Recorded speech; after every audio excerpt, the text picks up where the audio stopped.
Hi! I played Majora's Mask 3D recently since I never actually beat the game before.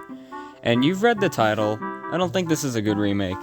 I'm not gonna stall this intro any longer, so I'll just go straight into what I like about this remake. And then I'll go into what I don't like.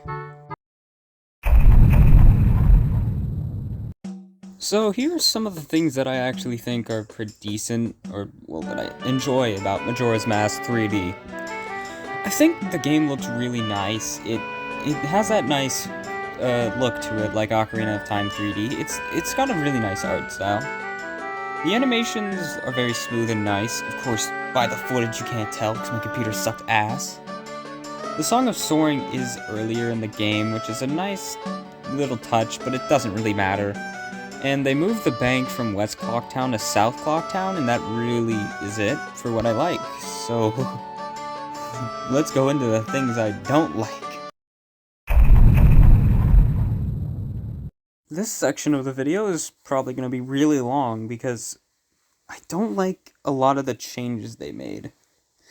Which brings me to my first point, the movement of items that made no sense.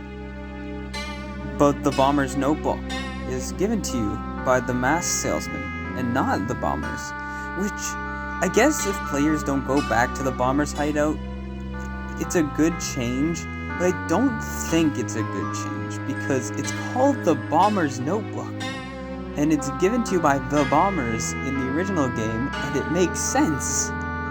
It's not bad, I just think it's weird.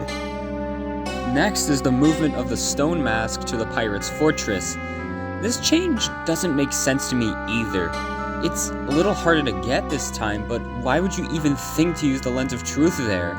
In the original version, the guy who gave you the mask, he was in Akana Canyon, and it was surrounded by rocks, which indicated something was there. But in 3D, there's nothing that really makes me think I should use the lens of truth there, or there might be something there. It's not a good change in my opinion, but it's nothing bad, but now we're getting to stuff that I really don't like. Which brings me to Zora Link. In the original, Zora Link swam way too fast, and to combat this, they made swimming cost magic. Or the fast swimming at least. And I think this is a worst alternative.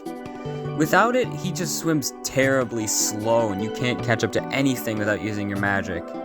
And I get it, makes it so that you can go slower, but making him a little slower with the swimming speed instead of changing how his magic worked would have been a better change in my opinion. Because his magic worked fine as it was because it was a barrier that protected you from attacks and did damage, and if you're swimming fast, because, why wouldn't you, then you're basically just protected at all times with it. Also, I know that Gohan rolling actually required magic, but this is not how Zora swimming worked in the original, and it gets really annoying having to hold down R every time I want to swim fast.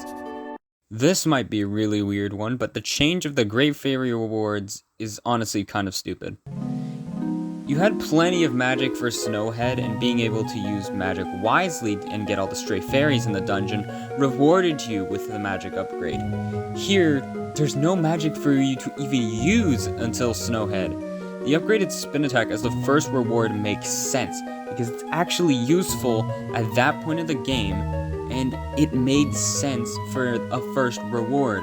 Sure, double magic will get useful once you get to Snowhead, but getting it earlier makes absolutely no sense for something that's so extremely good. That's like if in Ocarina of Time you got double magic before you even get the Master Sword.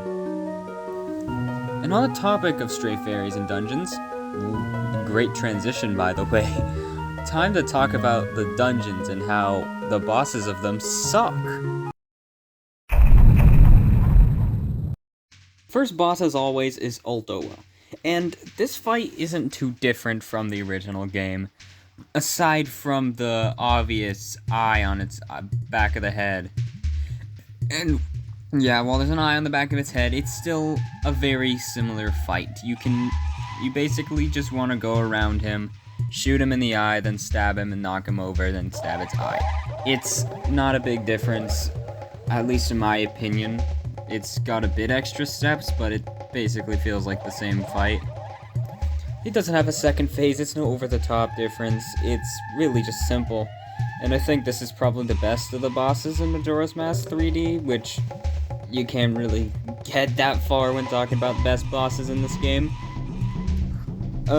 Comparing it to its original counterpart, the only difference is the eye and having to knock it over instead of just being able to attack it whenever. And other than that, this seems like a pretty similar fight, so I'll give them that, although it was still a pretty good fight. But the next bosses aren't that fun. Goat is almost the same fight, but the big difference is the eye on its back. You noticing the trend yet? You still do the rolling strategy to knock him down, but you have to shoot its eye, or if you knock it on its side, you can punch it or slash it. I mean, it's pretty much the same as the original fight, except, again, extra steps to shoot the eye and attack it.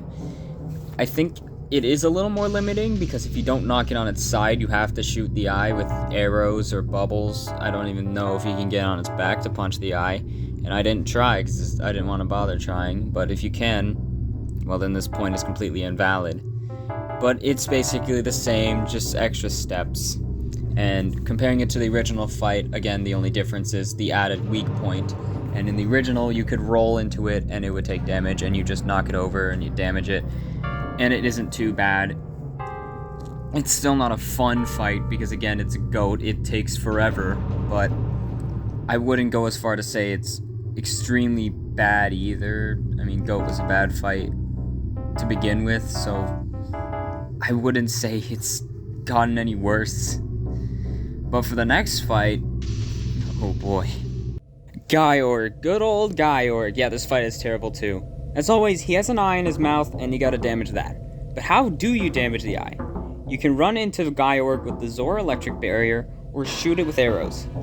The first phase is just the regular Gyorg fight, so it's bad. Oh yeah, I did say first phase because the second phase isn't fun. In the second phase, you need to make it eat bombs, then hurt its eye while not being killed by its little fishes. This fight took 14 minutes.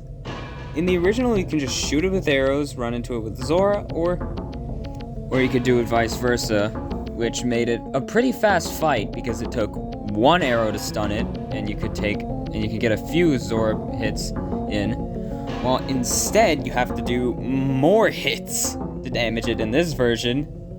And you do not get that much time to actually hurt it, so it takes a while. And if these complaints don't seem bad, just try fighting Gyorg yourself. It is not fun.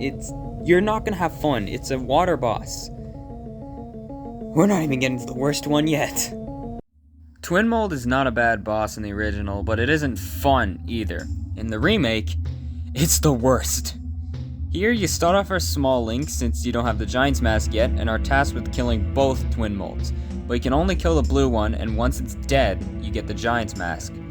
The first phase isn't fun since the red one is really annoying, but I'm just getting started on this fight. Then you go big boy, now you gotta kill the red one, and no joke, this fight took 35 minutes. 35. The game isn't clear on if you damage it or not. I just punched it a bunch until it knocked over, and knocking it over takes forever. And it takes like knocking it down 4 times to win. So it takes a long time. And when you have low HP throughout the fight, like me, this is just a game of waiting for him to summon the tiny ones, heal up, then you can punch it again. And even if you get the chance to punch it, I can't get close when it pops out of the ground, which is the only time I visually see it take damage, because it knocks me back when it pops out, and the fire will most certainly knock it back more. In the original Majora's Mask, the fight wasn't bad because you could either use the Giant's Mask to hit the tails or the head, and with your sword, it'd go down really easy. And you could use arrows of the Fierce Deity to take it down. But here, you're required to use the Giant's Mask to even damage it. I mean, it makes sense since this is the basically second dungeon item, and why give it if it isn't required, but this boss just made me not want to replay this game ever again.